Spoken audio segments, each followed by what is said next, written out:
નમસ્કાર ખેડૂત મિત્રો, હું યશ ડોબરિયા પ્રાઇમ એગ્રીકેરમાંથી ગોંડલ। આજ વાત કરવાની છે કે ચણા, ધાણા, જીરું કે કોઈ પણ બીજો પાક હોય, તુવેર હોય કે ઘઉં હોય, જ્યારે દાણા ભરાતા હોય ત્યારે ઘણાનો પ્રશ્ન છે કે પૂરેપૂરો દાણો ભરાતો નથી અથવા તો જેવી ક્વોલિટી આપણે જોઈ છે એવી ક્વોલિટી નીકળતી નથી।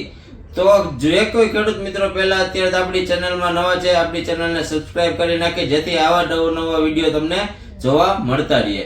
વાત કરવાની છે કે જ્યારે દાણા ભરાતા નથી અને ક્વોલિટી નીકળતી નથી તો એના માટે શું કરવું।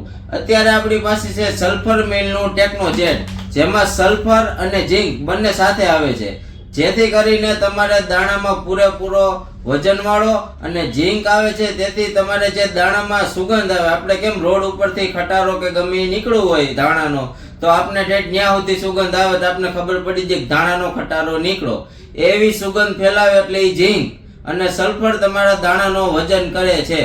એટલે ખેડૂત મિત્રો અવશ્ય તમારા પાક કોઈ પણ પાક હોય એમાં તમે 4 કિલો 2.5 વીઘે ટેકનોજેટનો ઉપયોગ કરી શકો છો, અથવા તો આ છે 55.100% પ્રવાહી સલ્ફર। પ્રવાહી સલ્ફર તો ઘણી પ્રકારના બજારમાં મળે જ છે, પણ આ છે 55.100% ઘાટું સલ્ફર।